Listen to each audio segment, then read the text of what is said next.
ضيوفنا الكرام، رحبوا معنا بسال لافالو، أصغر رحالة زار كافة دول العالم من الولايات المتحدة الأمريكية.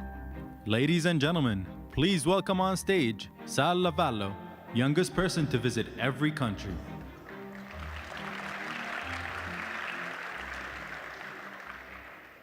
Over the course of 10 years, I visited every single country in the world.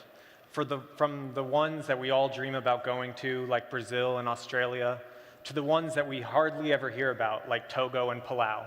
I even went to the ones that maybe scare us, like North Korea and Afghanistan. I was also lucky to get to work here in the kingdom for 4 months during that time. I always like to travel for a purpose. I want something specific that I want to learn, somebody that I want to see, or something that I want to do. I don't like to go to a country just to check it off of a list. I would often travel to visit people that I knew, my relatives in Germany, Italy, and Argentina, or to visit friends from the United World College, an international boarding school I attended with students from 100 different countries. I would also travel professionally. I founded an NGO, Trail of Seeds, and we did economic development projects on 4 continents. I was also a strategy consultant and traveled all over the world for projects. When I moved to Abu Dhabi, travel became easier because our region is so perfectly located to quickly go to so many exciting places all around us. But after graduating university and spending 3 years working, I wanted to find something new.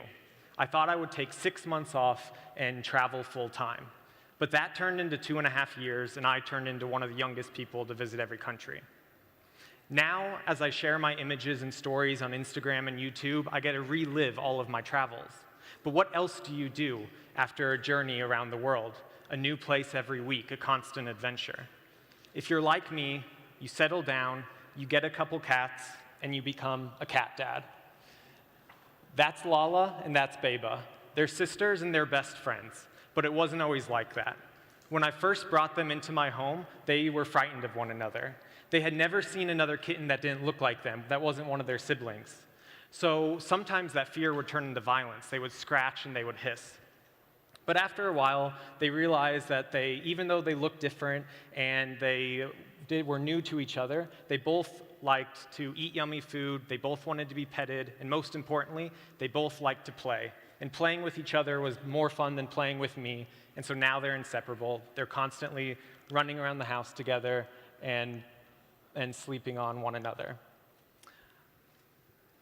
Watching them go through this reminded me of my own travels around the world, because I had to readjust the way that we're taught to interact with people who are new to us. We usually look first at the differences. We look at the way that people are different from us, and that then leads to fear, and it can inhibit relations.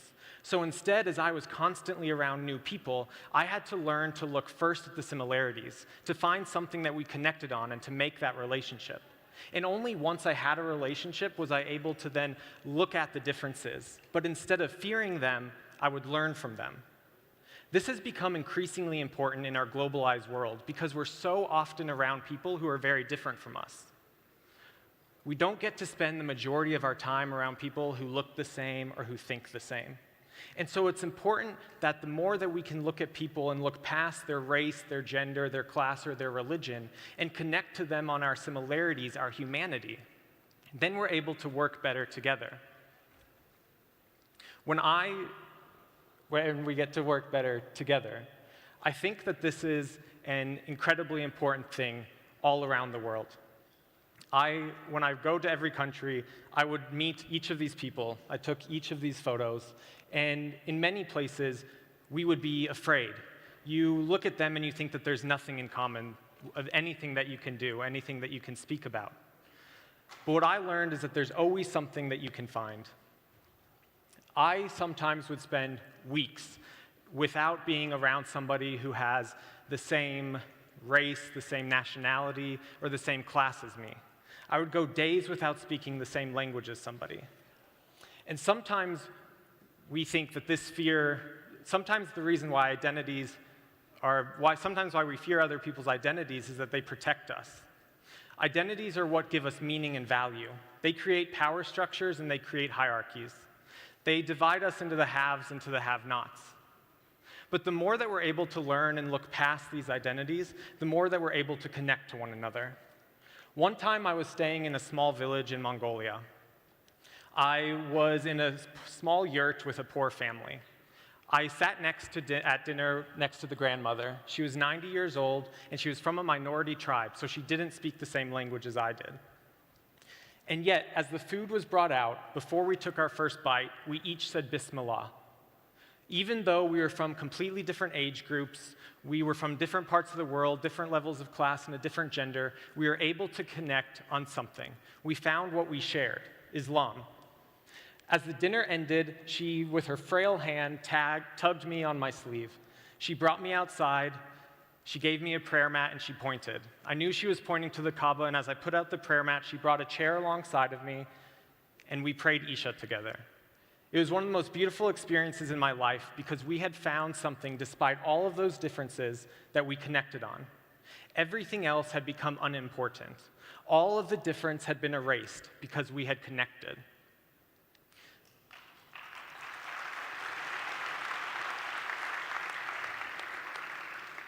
Now, you might think, as you're here in the audience, that there are other people that are different from you, or that it sounds so easy to just connect on the similarity. But really, we're all constantly presenting different identities. When I'm here in front of you, I'm as somebody who's visited the whole world. When I'm in front of my mother, it says her baby son. Sometimes when you meet a new friend, you act differently than when you meet a new boss. We oftentimes feel these changes the most whenever we are in a certain situation with the only one of a specific identity. So for example, if I'm the only American in a room, I feel my Americanness more. If I'm the only man, then I see gender, and so on. And it doesn't mean that all of these identities are different from us. It just means that there are other ways that we must find to connect. They are all ourselves, they are all within us. It becomes increasingly important in our world to find ways to connect with people.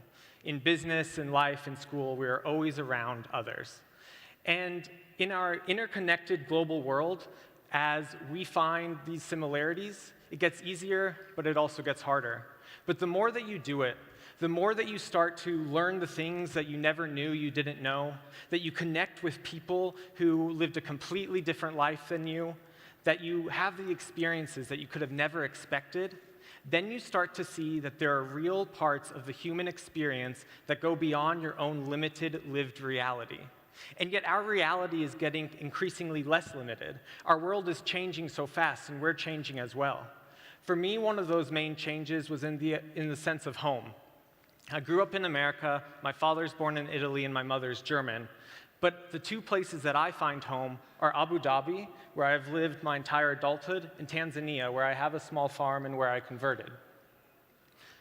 Now, in none of those countries do I have citizenship, but I learned that home goes beyond a legal piece of paper. It's really a feeling. And oftentimes, we're going to have a different view of ourselves than the world has of us. You will have your parents, your family, your friends, your society will tell you different ways that are good to change or ways that are good to grow. What you must do is look inside yourself. Ask yourself the questions of who am I and who do I want to be? You need to see what you want to be in life and how you can get there. It's the same way that companies create corporate strategies or governments create visions for the future. They take the time to ask the important questions, to see where we are and where we want to go. We must all do that for ourselves as individuals. But it's hard. In this interconnected world, we are constantly busy. We have hundreds of notifications on our phone, many celebrities to look up to, and there are different opinions and judgments and value systems that are constantly presented to us. It's so easy to get lost in this world. But what you must do is to find that thread within yourself that connects you, that has made you who you always are. Now, there's no one way to do this. It might be in conversation with your family or with your friends. It might be when you're alone, writing in your journal or creating a poem. It's often found through prayer, and sometimes it comes to you in a dream. The important thing to do is to ask the questions, but know that the answer will always change. The worst thing that you can do is to spend your entire life trying to achieve a dream that you made for yourself 10 years ago without asking, what is my dream today? When I was younger, I had a dream to visit every country. I never knew when or if it would happen, but I'm so happy that it did, and I'm so grateful to everybody who helped me get here. I had no idea what the way that my life would change along the way, but in the things that would become important, like Abu Dhabi in this region that I admire so much, my farm in Tanzania that I'm dedicated to, my 2 kittens, or even my faith in Islam. But all of those things are important and make me who I am. And I'm so happy that I've got here because there is one thing that has always maintained, I was always me, I was always Sal Lavallo. So I hope that today and forever, in all the days after this, you will go forward, you will ask yourself these questions, you will set your dreams, you will achieve them, and you will always stay yourself. Thank you.